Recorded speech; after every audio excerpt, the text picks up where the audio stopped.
안녕하세요. 봄을 기다리던 40대 남자입니다. 여러분은 아버지를 생각하면 어떤 장면이 떠오르시나요? 저는 10살이라는 어린 나이에 지병으로 아버지를 잃었습니다. 그래서인지 아버지란 단어만 들어도 가슴 깊숙한 곳에서부터 아려오는 느낌을 받고는 하죠. 이제는 잊을 때도 되었는데 참 이상하게도 시간이 갈수록 아버지 생각이 더욱 또렷하게 나더군요. 그런데 이런 제게 새로운 아버지가 생겼습니다. 바로 제 장인어른이요. 하지만 어떠한 이유로 제 장인어른은 처가댁에 갖은 구박과 멸시를 받으시는 게 아니겠습니까? 제게는 이름만 불러도 가슴 저린 아버지인데 말이죠. 참, 저는 그때 제 장인어른을 보며 가장의 무게가 이리도 돈 앞에서는 허망한 건가 싶었죠. 그리고 장인어른만 생각하면 화나고 분하고 또 감사한 제 마음을 어디 털어놓을 곳이 없어 이렇게 사연을 적게 되었습니다. 이렇게 오로지 장인어른만 생각하며 작성한 제 사연, 이제부터 시작해 보겠습니다.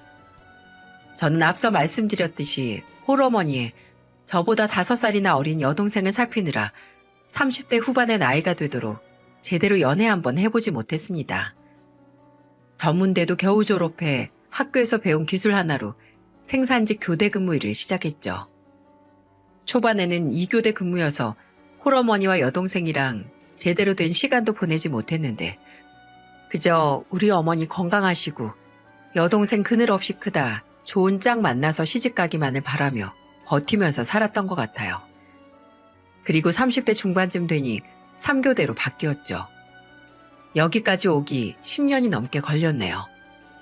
이제 좀 여유가 생겨 고등학교 동창회를 가보니 친구들은 그새 다들 결혼하고 본인들 닮은 아이까지 낳아 잘 살고 있더군요.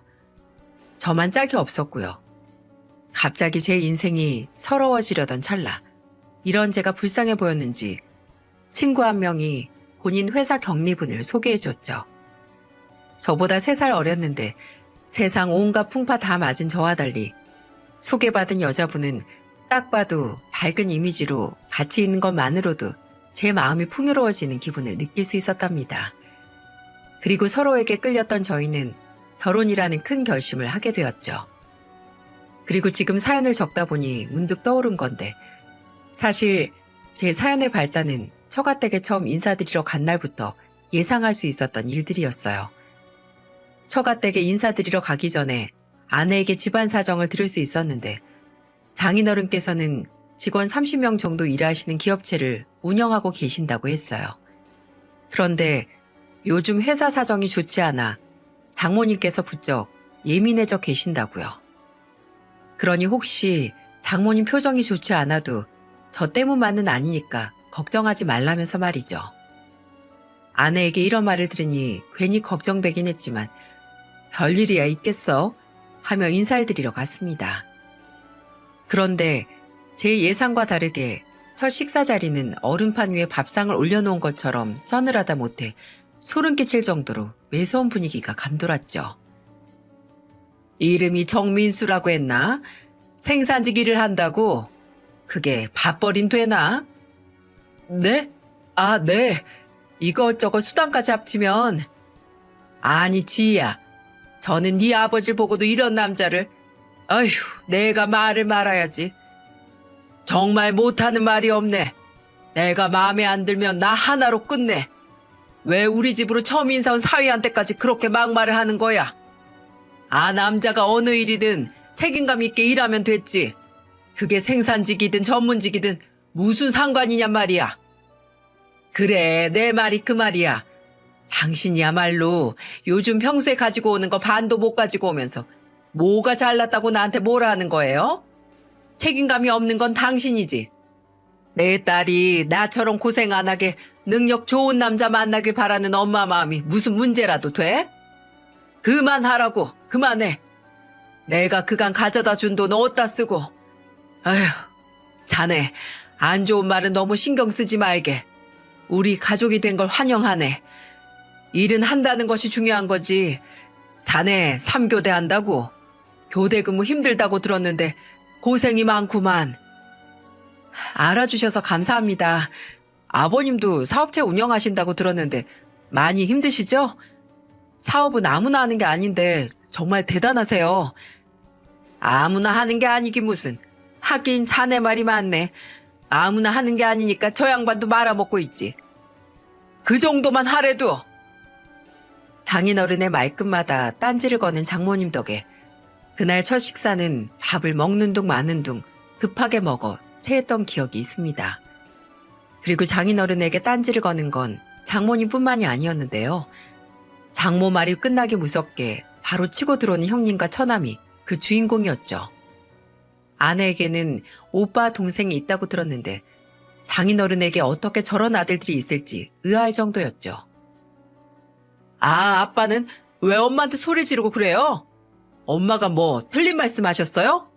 아빠가 원래 저 사업자금 대주기로 하셨는데 갑자기 회사 운영이 어려워졌다면서 그것도 물으셨잖아요. 아빠, 형한테는 사업자금도 대주기로 하셨어요?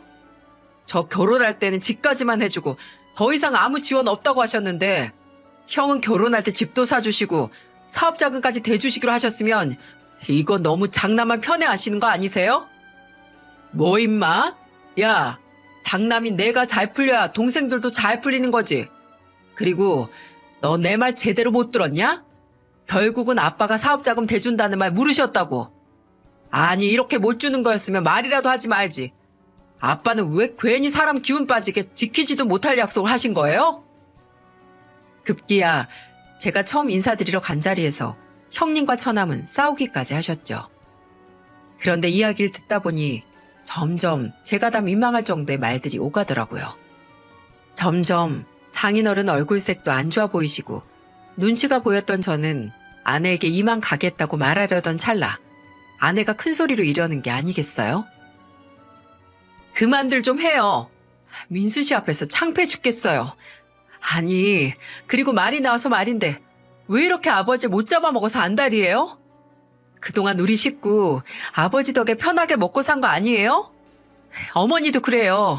아버지가 새벽부터 밤 늦게까지 회사 운영하시느라 벌어다 주신 돈 덕분에 엄마도 그동안 30년 넘게 밖에서 싫은 소리 한 번 안 듣고 집안일만 할 수 있었던 거 아닌가요? 그리고 오빠, 진영이 너.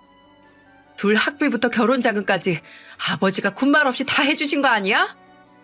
아버지가 다 큰 아들들한테 그 정도 했으면 됐지. 뭘 더 얼마나 받아먹으려고 그러는 건데? 그리고 양심이 있으면 이제 오빠랑 진영이 너 나이 정도 됐으면 아버지 용돈 하시라고 돈도 챙겨드리고 그래야 하는 거 아니야? 용돈 한 번 챙겨드린 적 없으면서 맨날 뭐 얻어먹을 궁리만 하는 주제. 왜 그렇게 말들이 많냔 말이야. 라고 말이죠. 그런데 아내의 이런 말은 처가댁 식구들한테는 씨알도 안 먹힐 소리였는데 글쎄 장남이라는 형님이 아빠라면 당연히 해주는 것들 아냐? 아빠라면 당연히 해줘야지. 아빤 그러려고 나가서 돈 버는 거고 아니야? 지 너도 아빠 돈으로 컸고 결혼도 지금 아빠 없는 돈 긁어다가 할 거면서 왜 인제 와서 너만 아닌 척해? 라고 말을 하는 겁니다. 저와 아내는 부모님께 손 벌리지 않고 둘이 모아둔 돈으로만 결혼식을 진행하려고 했는데 형님께 저런 말을 들으니 꽤 억울하더라고요. 그리고 제 아내도 그랬는지 목에 핏대가 서서는 고래고래 소리를 질러댔죠. 뭐? 나 결혼 나랑 민수 씨랑 모아둔 돈으로만 하는데? 뭘 알고나 떠들어대. 지금 아버지 사정 내가 뻔히 아는데 내가 오빠랑 진영이 너처럼 눈치 없게 아빠한테 돈 할 것 같아? 그리고 세상에 당연한 게 어딨어. 자식 책임 못 지고 버리는 사람이 얼마나 많은데 우리 아버지 정도면 우리한테 해주고도 넘쳤지. 오빠 그러다 천벌 받아. 오빠 자식이라고 오빠한테 안 그러라는 법이 있어? 라고 말입니다. 그날 첫인사에서 느꼈던 건 아내가 장모님과 형님, 처남과 한 핏줄이라는 게 놀랍다는 거였습니다. 그리고 저는 생각만으로도 가슴이 아프고 제게 하나도 안 보태줘도 좋으니 아버지라고 부를 사람만 있으면 좋을 텐데 아버지라는 존재에 아쉬움이 없다는 듯이 말하는 처가댁 식구들을 보며 개탄을 금치 못했네요. 그렇게 처가댁 식구들의 충격을 뒤로하고 저와 아내는 약속했던 것처럼 서로 모아둔 돈을 예산으로 차근차근 결혼을 준비해 나갔습니다. 중간중간 아내와 처가댁 사이에 마찰이 있긴 했지만 그때마다 장인어른께서 제게 따로 연락 주셔서는 내가 가진 게 없어서 미안하네. 하필 딸 결혼을 앞두고 사업이 이렇게 되니 사위 볼 면목이 없구만. 이라고 말씀하시는데 그때마다 제 마음이 다 찢어지는 것 같았어요. 아홉을 주고도 미처 주지 못한 하나를 안타까워하는 것이 부모 마음이라고 하더라고요. 그런데 하나밖에 없는 딸을 시집 보내는데 빈손으로 보내려는 아버지 마음은 오죽할까 싶기도 했죠. 그때마다 저는 아버님, 그런 말씀 마세요. 이미 지희를 통해 알고 계실진 모르겠지만 제게는 어렸을 적부터 아버지가 안 계셨어요. 그리고 이런 제게 장인어른처럼 든든한 아버지가 생긴다는 자체만으로도 저는 일확천금을 얻은 것만 같은걸요. 라며 장인어른의 미안함을 달래드리곤 했습니다. 그리고 이런 제 이야기가 장인어른도 싫지 않으셨는지 새로운 아들이 생긴 것 같다며 저한테 참 잘해주셨죠. 말 많고 탈 많았던 10개월 정도 결혼 준비가 끝난 후 저와 아내는 정식으로 부부가 됐습니다. 그리고 결혼한 지 2년째 되는 날 우리 결혼 기념일을 축하해 주기라도 하는 듯 저희에게는 예쁜 천사가 태어났죠. 제가 드디어 40살에 아빠 소리를 듣게 된 겁니다. 제 나이도 있고 아내도 30살 후반에 한 임신이라 하루하루가 조마조마했는데 열심히 사는 저희에게 하늘이 큰 선물을 내려주신 게 틀림없었죠. 저는 늦깎이 아빠의 날마다 신이 나 집으로 들어갔고 아내도 육아로 힘들었을 텐데 기뻐하는 저를 보며 감사하게도 맞춰주더군요. 그리고 며느리 보기는 글렀다고 생각하시는 우리 어머니와 언니가 생겼으면 좋겠다고 노래를 부르던 여동생에게도 손주와 조카가 생기니 우리 집은 웃음이 떠나질 않았습니다. 그런데 처가댁은 저희와 정반대의 감정선을 타고 있었죠.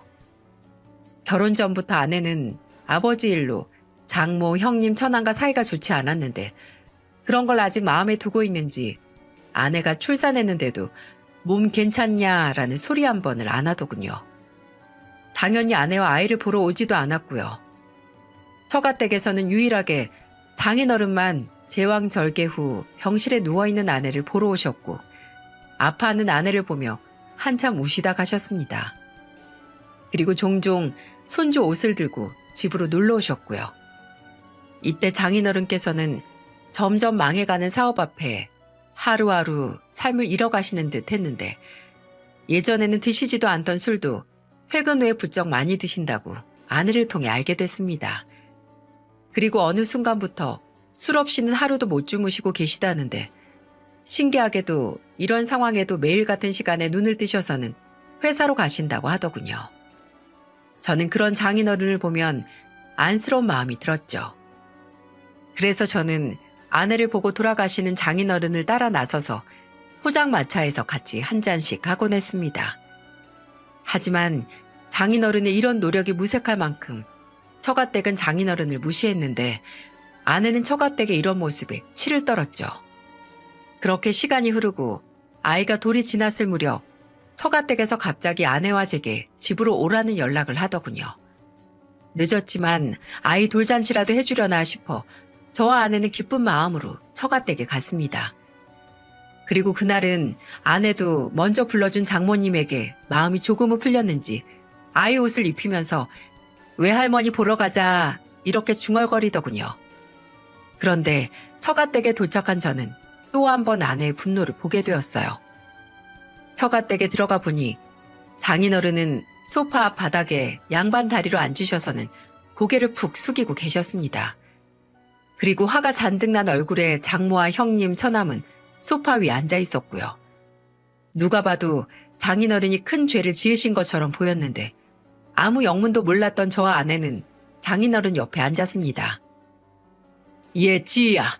넌 네 아빠가 무슨 일을 저질렀는지 아니? 일을 저지르다뇨. 엄만 또 무슨 말이 하고 싶어서 그러세요.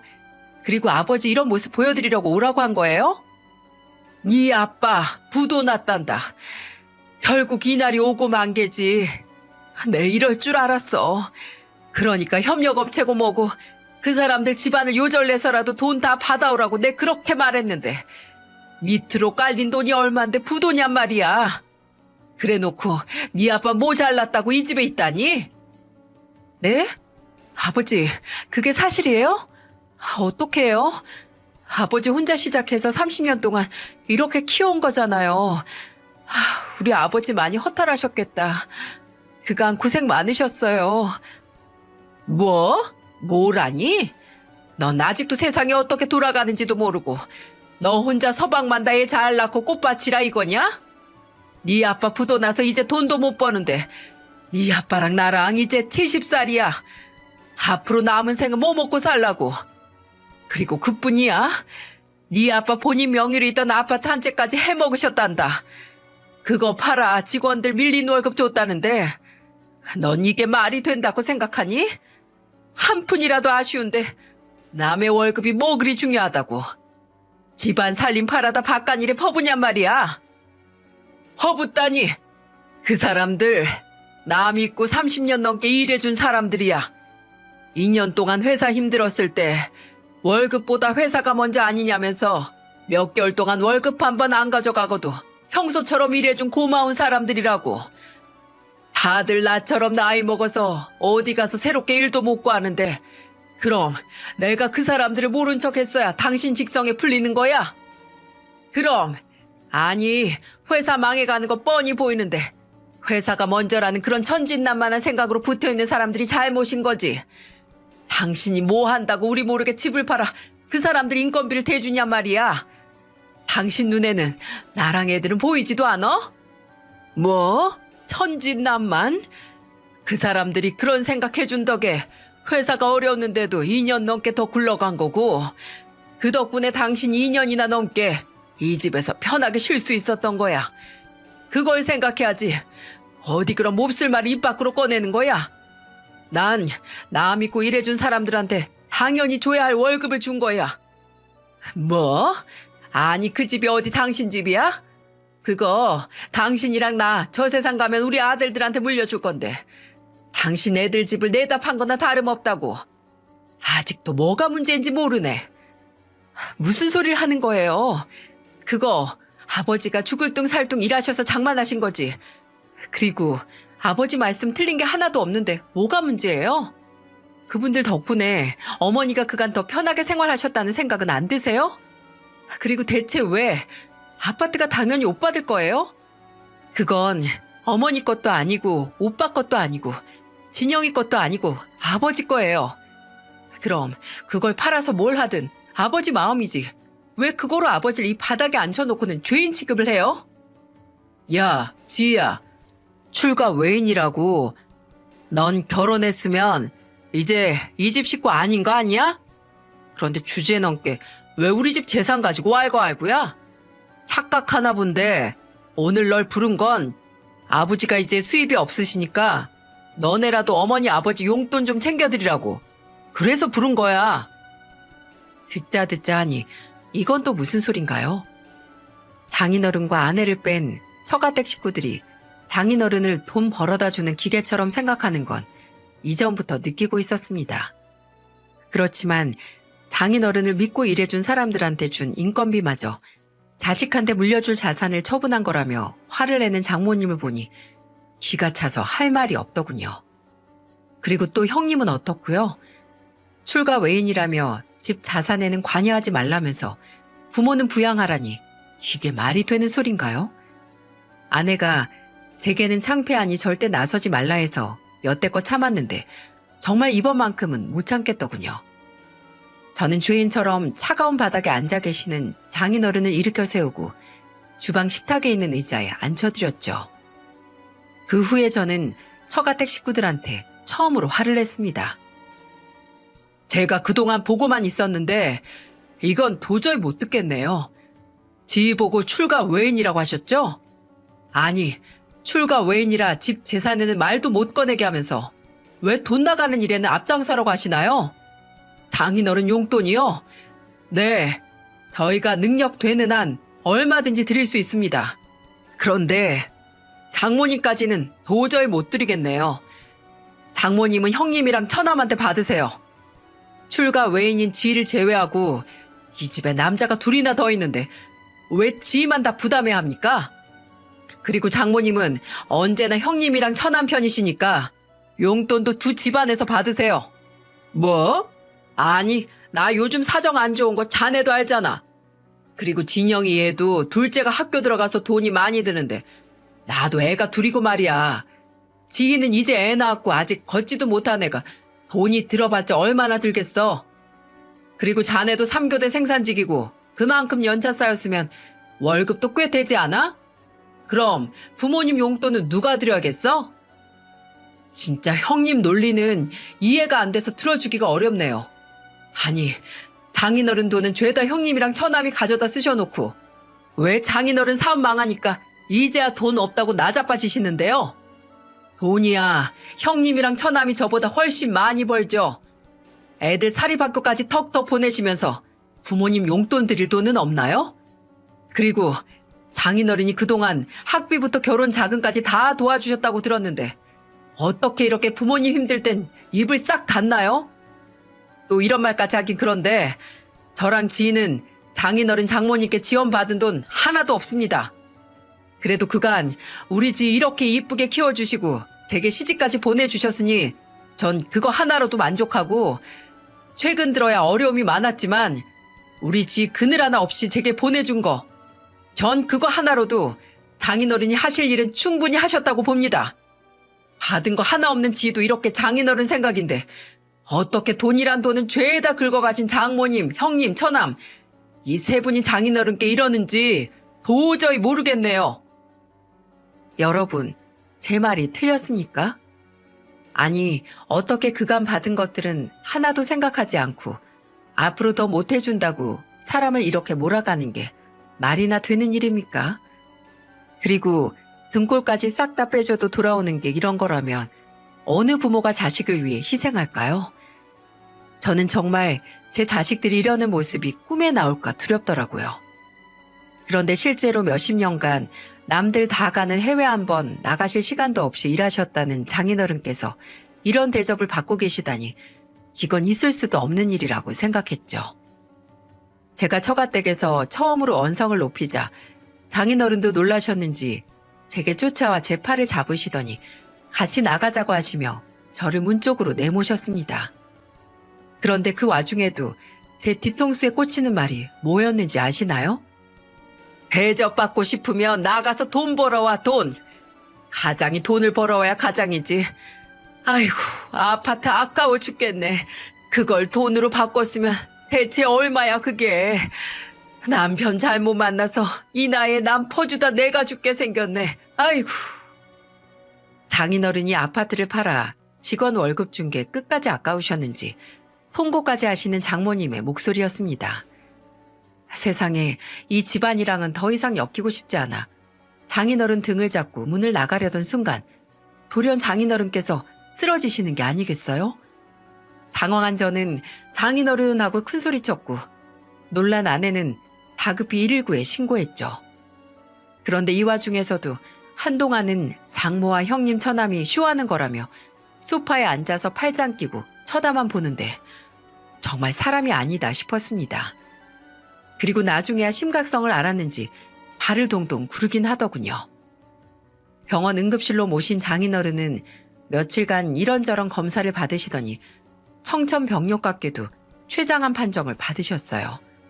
암 중에서도 가장 고통스럽다는 게 췌장암이라는데 말이죠.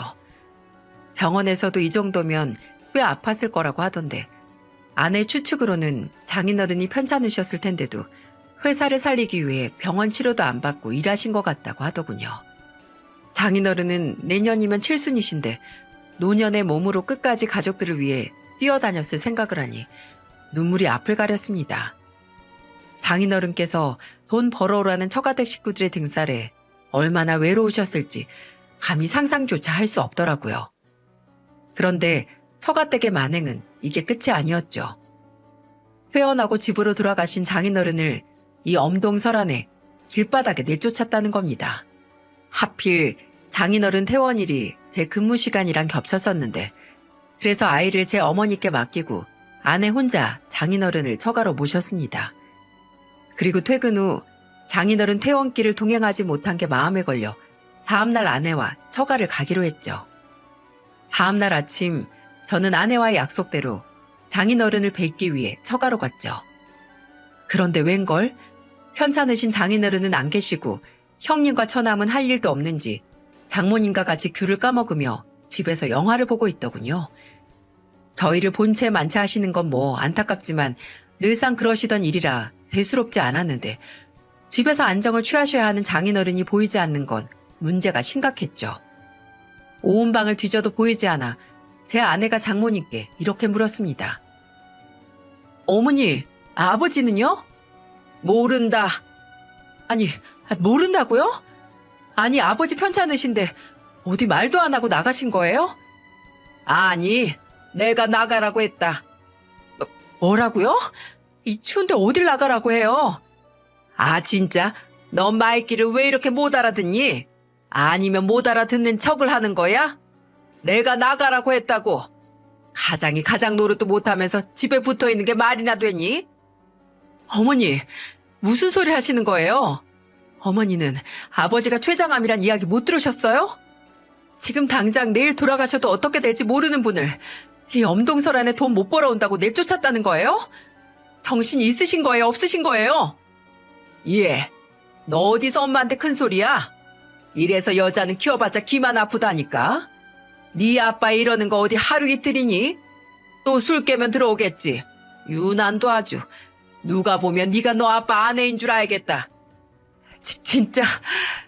야, 너도 시끄럽게 하지 말고 가. 너 그리고 내가 출가 외인이라고 했지? 넌 이 집에 왜 이렇게 많이 오는 거야? 아버지는 우리가 신경 쓸 테니까 살림에 보탤 거 아니면 너도 더 이상 오지 마. 형님의 이 한마디에 갑자기 눈빛이 돌변한 아내는 형님을 향해 성큼성큼 걸어갔는데 동시에 형님도 아내를 무섭게 노려보는 게 아니겠어요? 이러다 진짜 무슨 일이라도 날까 싶어 저는 아내 팔을 끌어당기며 상종하지 말자고 말한 뒤 데리고 나왔습니다. 두꺼운 패딩을 입어도 뼛속까지 시린 이 계절에 장인어른은 대체 어디로 가신 걸까요? 밤새 장인어른 핸드폰도 꺼져 있어서 저와 아내의 걱정은 초 단위로 커져만 가고 있었죠. 그렇게 한 사흘이 흘렀을까? 장인어른이 너무도 걱정됐던 저와 아내는 여차하면 처가댁 식구들과 몸싸움까지 할 각오를 하고 처가댁으로 향했어요. 그런데 아니나 다를까 장인어른께서는 여전히 집에 안 계시더군요. 그때 저는 아내가 그렇게 화내는 모습을 처음 봤습니다. 아니, 이 추위 아버지가 며칠 동안 안 들어오셨으면 누구라도 찾아 나섰어야 하는 거 아니냐고요. 제가 틈날 때마다 저희 집 주변이랑 이 집 주변 다 찾아봤는데 아버지 안 계세요. 그럼 지금쯤 무슨 일이 생겨도 생겼을 시간인데 대체 다들 왜 이렇게 태평하냐고요. 내가 집 나간 노인네까지 신경 써야 하니? 제 발로 나가신 게 아니잖아요. 어머니가 내쫓았다면서요. 아버지한테 무슨 일이라도 생기면 그땐 책임지실 거예요? 예, 네 아빠도 우릴 책임 못 졌는데 내가 그 맨날 술 냄새 풀풀 풍기고 곧 죽을 날도 받아놓고 돈도 못 벌어온 네 아빠를 왜 책임져야 하는데? 뭐라고요? 진짜 어머니 그러다 천벌 받아요. 어머니 그나마 이 집이라도 있으니까 오빠랑 진영이가 여기서 어머니랑 시간 보내는 거지. 어머니 이 집마저 없으면 오빠랑 진영이가 여기 와 있기는 할 것 같아요? 그땐 아버지도 안 계시겠다. 어머니도 똑같이 당해야 정신 차리실래요? 이런 말하기 내 입이 더럽지만 저는 어머니가 지금 아버지한테 하시는 것처럼 더도 말고 덜도 말고 딱 그만큼만 오빠랑 진영이한테 그대로 당하길 원해요. 그때 와서 제발 저 찾지 마세요. 전 어머니랑 오빠가 누누이 말하듯 출가 외인이니까 그때 돼서 그 어떤 도움도 안 드릴 테니까요. 아시겠어요? 아내의 마지막 말에 거실 테이블 위에 있던 휴지까지 우리 쪽으로 집어던지신 장모는 무슨 화가 그리 났는지 괴성을 질러대더군요. 그리고 그런 장모를 뒤로한 채 저와 아내는 장인어른을 찾았습니다. 처가댁에서 저희 집까지 오는 길목을 수없이 왔다 갔다 거리던 찰나에 제 눈에는 지하철역이 하나 들어오더군요. 그리고 혹시나 하는 마음에 지하철역을 들어가 보았죠. 거기에는 지하철역 입구로 가는 길, 그 차디찬 바닥에 술병과 함께 여러 명의 노숙자들이 있었습니다. 제발 우리 장인어른은 여기 안 계시길 빌었는데 역시나 계셨더군요. 며칠밖에 지나지 않았지만 얼굴은 그새 못 알아볼 만큼 야위어 계셨고 많이 추우셨는지 볼도 손도 모두 빨갛게 꽝꽝 얼어있는 것처럼 보였습니다. 그런 장인어른의 모습을 보는데 저는 그 자리에서 장인어른과 아내를 부둥켜 안고 엉엉 울었습니다. 장인어른, 아니 아버님, 대체 여기 왜 이러고 계세요? 몸은 괜찮으세요? 정말 왜 이러고 계세요? 제가 잘못했어요. 아버님을 제가 끝까지 모셨어야 했는데 제가 미쳤다고 처가댁에 아버님을 다시 보냈네요. 죄송해요. 다 제 잘못이에요. 그러니까 아버님, 저랑 같이 저희 집에 가요. 네? 아니다. 내 무슨 면이 있어 자네 집에 간다고. 지 시집갈 때 해준 거 하나 없는데 인제 와서 내가 짐 될 순 없어. 아, 그렇구 말고. 아버님, 대체 자식이 부모 모시는데 무슨 면이 필요하고 무슨 조건이 필요해요? 저랑 이 사람은 아버님 이렇게 길에 두고 절대 못 갑니다. 그러니까 제발 저희랑 같이 가요. 됐대도 자네도 힘든 거 아는데 짐이 될 순 없대도 어여 가. 절대 내 걱정은 하지 말고. 여기서 있나 자네 집에 있나 며칠 못 사는 건 똑같아. 제 설득이 끝끝내 먹히지 않자 저는 장인어른 앞에 무릎까지 꿇고 두 손을 빌며 말했습니다. 제발요 아버님. 아니 아버지, 아들이랑 딸 부탁 한 번만 들어주세요. 저희 친아버지도 가난 때문에 병원 한 번 못 가고 돌아가셨어요. 그런데 장인어른, 두 번째 아버지마저 저 이렇게 잃을 순 없어요. 제발 이 못난 자식 소원 한 번 들어준다는 셈 치시고 저랑 같이 가주세요. 네? 아버지, 정서방이 이렇게까지 애원하잖아요. 저도 아버지 이대로 두고는 절대 못 가요. 이 차가운 바닥에서 아버지 돌아가시면 제가 앞으로 남은 날 잘 살 수 있겠어요? 아버지 그렇게 외롭게 보내놓고 제가 죄책감에 숨이나 제대로 쉬며 살 수 있겠냐고요. 제발 저희랑 같이 집에 가주세요. 네? 아버지 이대로 돌아가시면 저도 정말 죽어요. 그렇게 한 30분쯤 흘렀을까요? 이내 저와 아내의 간절함을 알아주신 장인어른께서 흐르는 눈물을 닦으시더니 그래 고마운 내 아들 딸 정말 고맙구나. 이 늙고 병든 애비 이렇게까지 신경 써주니 너무 고마워. 같이 가자. 내가 해준 것도 없는 마당에 마지막 가는 길 너희에게 죄책감을 지어줄 수는 없겠구나. 내가 생각이 짧았어. 어여 가자.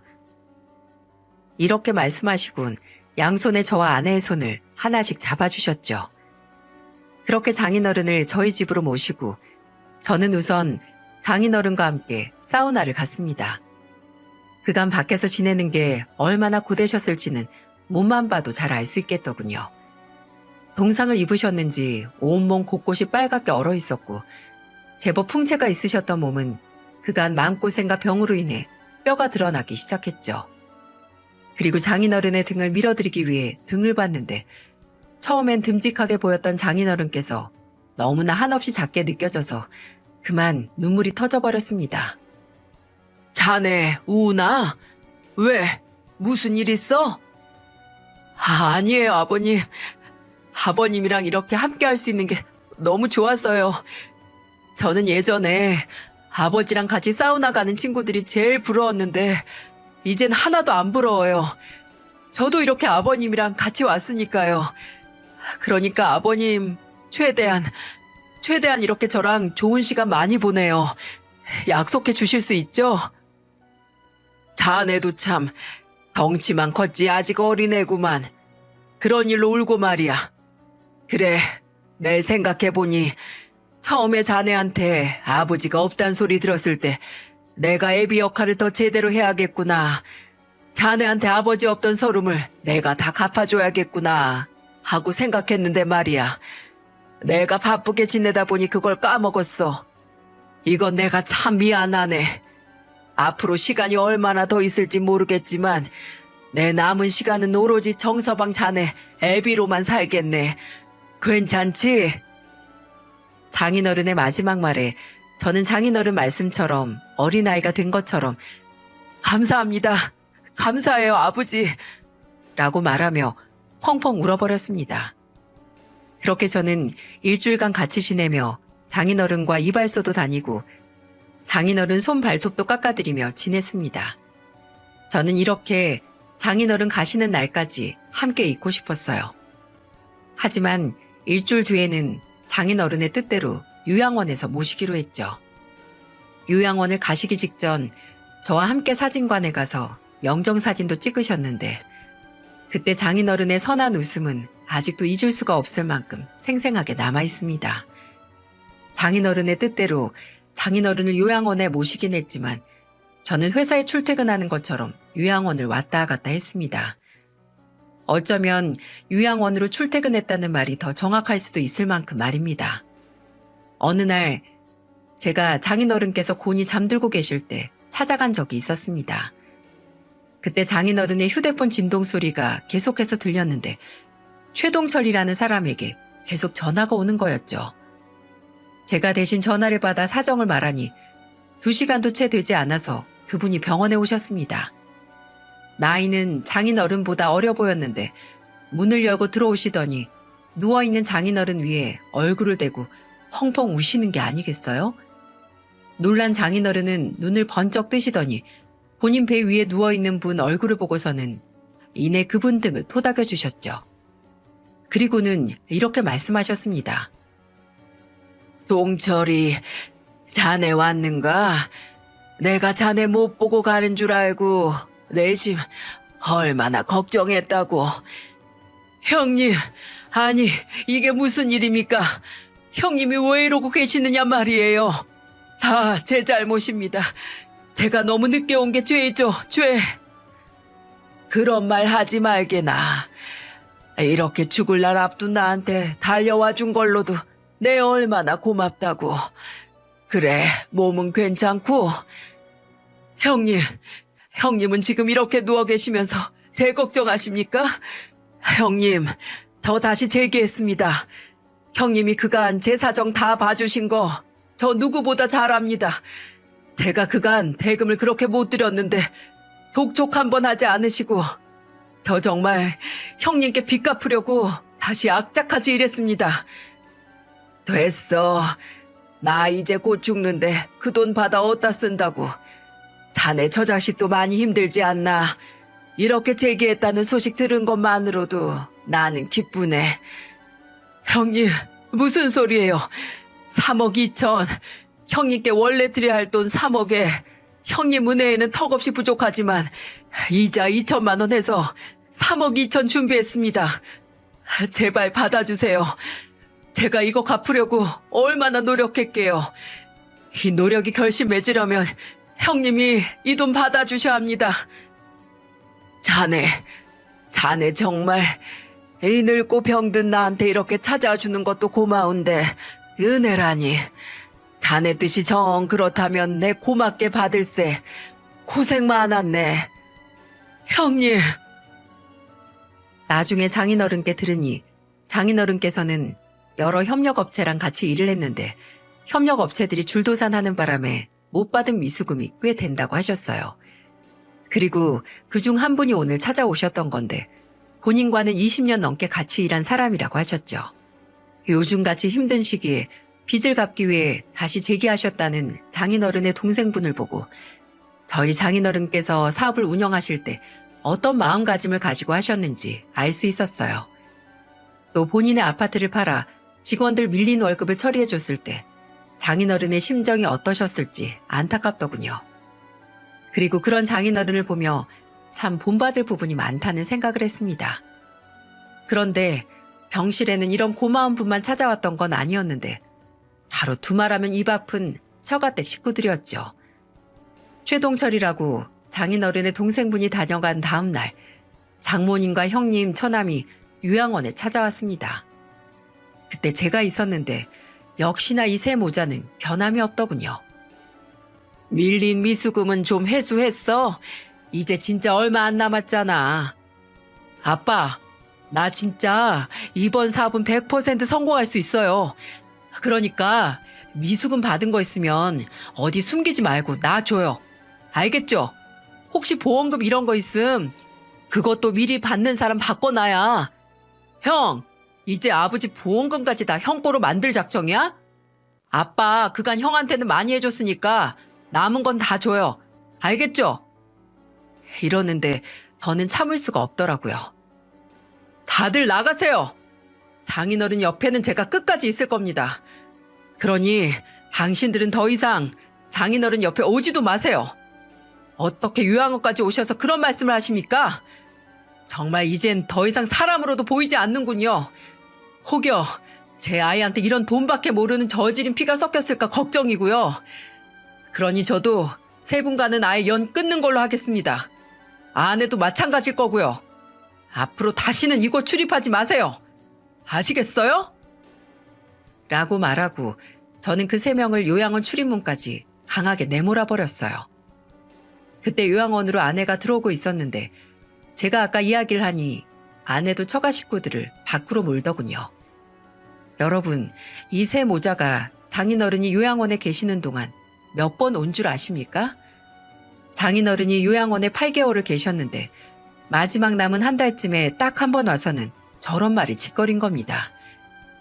그리고 마지막 새 모자가 다녀간 후로 장인어른의 건강은 급격히 나빠지시더니 채 한 달도 살지 못하고 돌아가셨습니다. 마지막 가시는 순간까지 장인어른은 제게 애비 노릇을 더 많은 시간 해주지 못해 미안하구나. 내 딸 지희, 세상 둘도 없는 착한 딸, 부디 오랫도록 영원히 품어주게.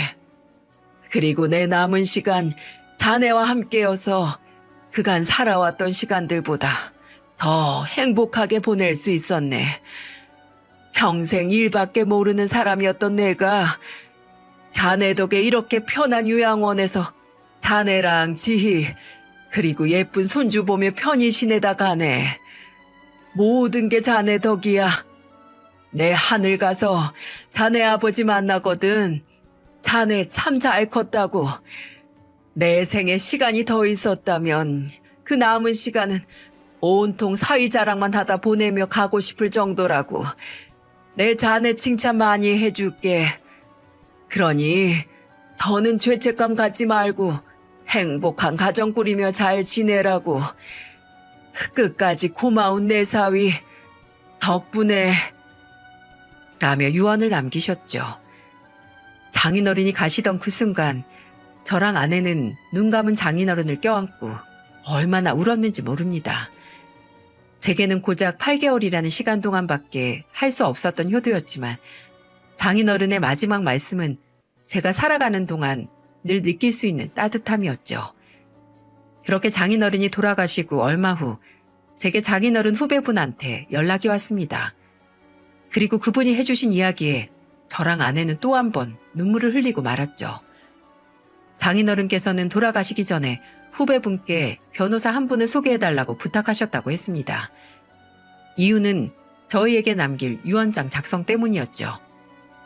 장인어른은 변호사를 통해 본인이 가지고 있는 예금 계좌의 모든 돈을 아내와 제게 남긴다고 유언의 뜻을 밝히셨고 변호사는 그 뜻을 받아 자필 증서, 녹음, 공정 증서의 형태로 작성했다고 하셨습니다.